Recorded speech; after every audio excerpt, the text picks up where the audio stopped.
ನಮಸ್ಕಾರ ವೀಕ್ಷಕರೇ. ಈಗ ವಿಷ್ಣು ಸಹಸ್ರನಾಮದ ಸ್ತೋತ್ರದ ಜೊತೆಗೆ ಅದರ ಅರ್ಥವನ್ನು ಪರಿಚಯಿಸುತ್ತಾ ಹೋಗುತ್ತೇನೆ.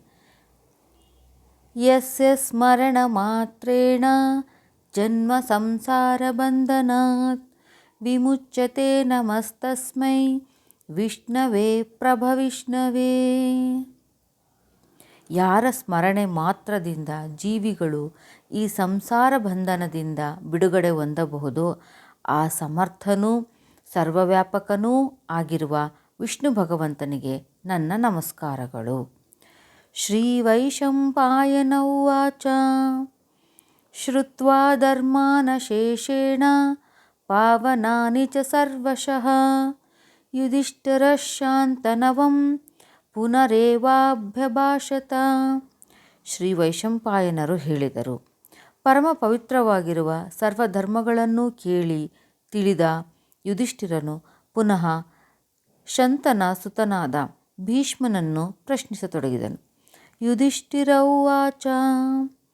ಕಿಮೇಕಂ ದೈವತಂ ಲೋಕೆ ಕಿಂ ವಾಪ್ಯೇಕಂ ಪರಾಯಣಂ ಸ್ತುವಂತಃ ಕಂಕಮರ್ಚಂತ ಪ್ರಾಪ್ನುಯುರ್ಮಾನವಾ ಶುಭಂ. ಕೋ ಧರ್ಮ ಸರ್ವಧರ್ಮಾಣಾಂ ಭವತಃ ಪರಮೋ ಮತಃ ಕಿಂಜಪನ್ಯುಚ್ಯತೆ ಜಂತುರ್ ಜನ್ಮ ಸಂಸಾರ ಬಂಧನಾತ್. ಯುಧಿಷ್ಠಿರನು ಹೀಗೆ ಕೇಳಿದನು, ಈ ಲೋಕದಲ್ಲಿ ಸರ್ವಪರ ಫಲಗಳ ದಾತರೂ ಸರ್ವಾರಾಧ್ಯರೂ ಆಗಿರುವ ದೇವತೆ ಯಾರಿರುವವರು? ಏಕಮಾತ್ರವೂ ಶ್ರೇಷ್ಠವೂ ಆದ ಆಶ್ರಯಸ್ಥಾನವು ಯಾವುದಿರುವುದು? ಜೀವಿಗಳು ಯಾರನ್ನು ಸ್ತುತಿಸಿದರೆ ಪೂಜಿಸುತ್ತಿದ್ದರೆ ಶುಭ ಫಲಗಳನ್ನು ಹೊಂದಬಹುದು? ಸರ್ವಧರ್ಮಗಳಲ್ಲಿ ಅತ್ಯಂತ ಶ್ರೇಷ್ಠವಾದ ಧರ್ಮವು ಯಾವುದು?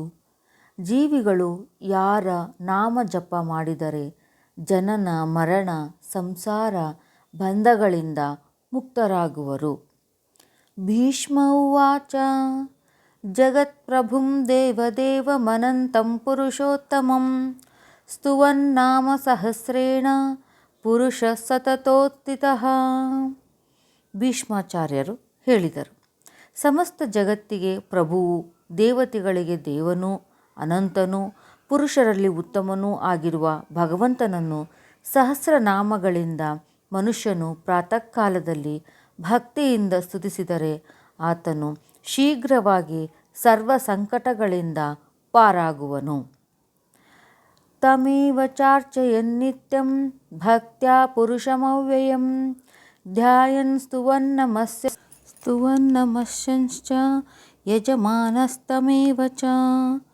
ಮನುಷ್ಯನು ಅವ್ಯಯನಾದ ಪುರುಷನನ್ನೇ ಪ್ರತಿನಿತ್ಯ ಭಕ್ತಿಯಿಂದ ಧ್ಯಾನಿಸುತ್ತಾ ಪೂಜಿಸುತ್ತಾ ನಮಸ್ಕರಿಸುತ್ತಾ ಇದ್ದರೆ ಅವನು ದುಃಖಗಳಿಂದ ಪಾರಾಗುವನು.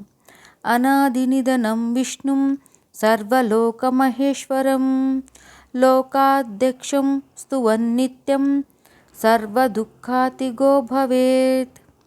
ಆದಿ ಅಂತ್ಯಗಳಿಲ್ಲದವನು ಸರ್ವಲೋಕಗಳಿಗೆ ಮಹೇಶ್ವರನು ಲೋಕಕ್ಕೆಲ್ಲ ಅಧ್ಯಕ್ಷನೂ ಆಗಿರುವ ಭಗವಾನ್ ವಿಷ್ಣುವನ್ನು ನಿತ್ಯವೂ ಸ್ತುತಿಸುತ್ತಿದ್ದರೆ ಮನುಷ್ಯನು ಸಕಲ ದುಃಖಗಳಿಂದ ಮುಕ್ತನಾಗುವನು.